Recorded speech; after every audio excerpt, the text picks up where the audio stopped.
آج کے اس مشاعرے میں سب سے پہلے تو میں تمام ان سامعین کو جو یہاں پہ موجود ہیں اور جو ہمیں سن رہے ہیں فیس بک کے ذریعے سے بھی اور ہمارے معززین جو اس میں شرکاء ہیں اور شعراء کرام بھی ہیں، سب کو بہت خوش آمدید کہ آپ لوگ اس پروگرام کی زینت بنے اور اس پروگرام کو اس کو کسی کو ٹچ نہ کریں۔ خلیل بھائی اس کو سب کو میوٹ کر دیجئے، صرف جو اسپیکر ہے وہ بولتا رہے تو محل بہتر رہے گا۔ اور جب مشاعرہ شروع ہوگا تو پھر انشاءاللہ ہم سب کھول دیں گے تاکہ بات سنیے گا عبد الباسط صاحب۔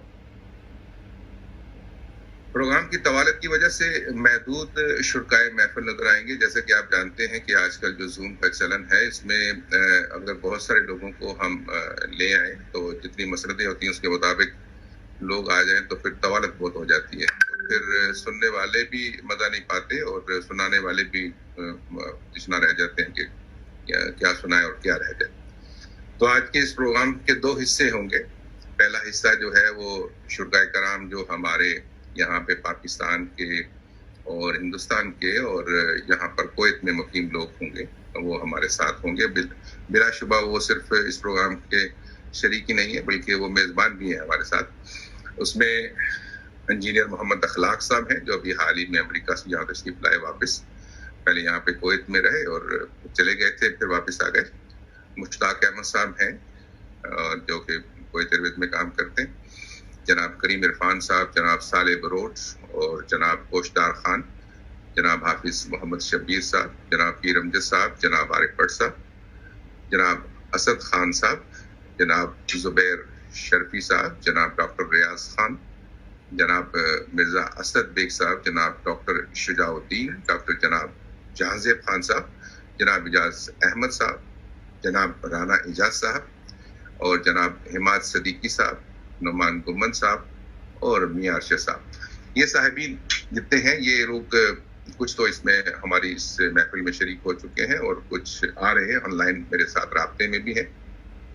اور کچھ دشواری ہے جو ان کو کنیکشن کرنے میں تھوڑی سی آ رہی ہے، لیکن وہ لوگ انشاءاللہ آ رہے ہیں۔ آج کے پروگرام کی بہت خاص بات وہ یہ ہے کہ اس وقت عصر حاضر کے وہ شاعر عباس تابش جو صدر مشاعرہ بھی ہیں ہمارے ساتھ، وہ دنیا کے تقریباً سارے ملکوں کے اندر ان کے بہت سارے مشاعروں میں شرکت کر چکے ہیں۔ اب تک ان کی 5 شعری تصانیف آ چکی ہیں،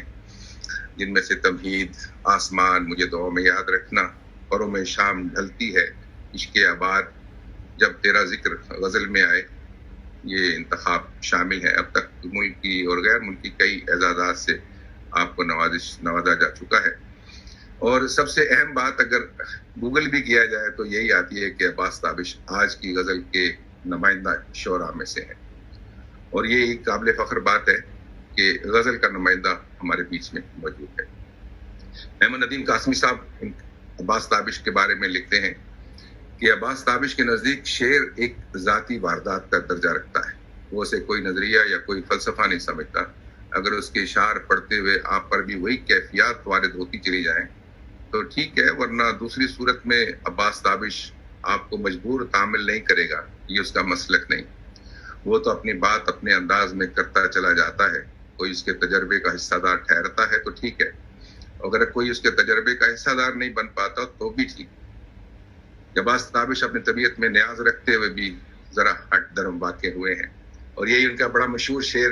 جو جس کے آج کے پروگرام کے آغاز میں عبداللہ عباسی نے